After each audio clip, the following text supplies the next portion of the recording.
Hello, इस video में बात करेंगे कैसे आपको टीजीटी पीजीटी सोशियोलॉजी के लिए 2 महीने की स्ट्रेटजी बनानी है ताकि आपका जो जून या फिर मई में जो एग्ज़ाम है तो उसके आपका एग्ज़ाम क्लियर हो जाए। तो बात करते हैं इसके लिए आपके पास 3 चीज़ें होनी चाहिए। पहला तो आपके पास सिलेबस होना चाहिए टीजीटी पीजीटी सोशियोलॉजी का जो भी आपका एग्ज़ाम हो। दूसरी चीज़ आपके पास प्रीवियस ईयर क्वेश्चन पेपर होने चाहिए 10 साल के। और तीसरी चीज़ आपके पास कोई बुक हो जिसमें कंप्लीट सिलेबस को कवर किया गया है या फिर कोई नोट्स हो जिसमें चीज़ें कवर की गई हों।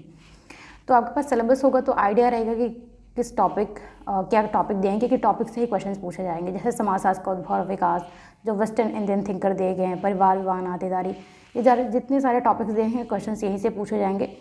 सपोज आपके पास कोई बुक है, बुक्स में बहुत सारे टॉपिक्स दिए गए हैं जो कि सिलेबस में नहीं है, तो आप सिलेबस के अकॉर्डिंग पढ़ोगे तो चीज़ें आपको क्लियर होंगी कि हाँ यहाँ पे, और आपके पास लिमिटेड टॉपिक्स ही पढ़ने रहेंगे, बहुत अननेसेसरी चीज़ें पढ़नी नहीं होंगी। दूसरा, अगर आप previous year question paper solve करते हैं तो पहली चीज़ बेनिफिट तो ये होगा, आपको आइडिया लगेगा कैसे किस तरीके से क्वेश्चन पूछे जा रहे हैं। जैसे अगस्त कॉम्टे ने त्रिस्तरीय सिद्धांत दिया तो एग्जाम में पूछा गया कि त्रिस्तरीय सिद्धांत किसका है। तो अगर अपने previous year question paper solve किए तो आपको आइडिया लगेगा अगस्त कॉम्टे से कैसे सवाल पूछे जा रहे हैं। और समाजशास्त्र की परिभाषा दे दी जाएगी, आपसे पूछ लिया जाएगा कि ये परिभाषा किस समाजशास्त्र की है, फिर बुक्स के नाम पूछे जाएंगे आपसे।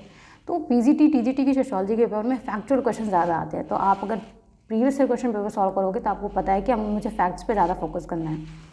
दूसरा बेनिफिट ये होगा कि कुछ क्वेश्चंस रिपीटेड होते हैं साल में, आप सॉल्व करोगे तो आपको आइडिया लगेगा कि हाँ 4-5 क्वेश्चन आपको ऐसे लगेंगे जो प्रीवियस ईयर क्वेश्चन पेपर से आए हैं।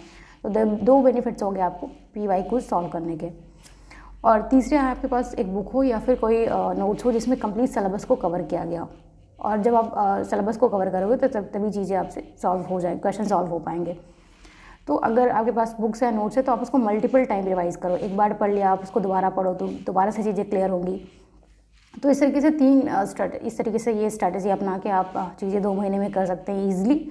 और बाकी इस चैनल पे मैंने अपने जो थिंकर्स का सेक्शन है, बाकी जो इंपॉर्टेंट टॉपिक्स है बहुत ही ब्रीफ और ईजी लैंग्वेज में डिस्कस किया है, आप चाहे तो देख सकते हैं। Thanks for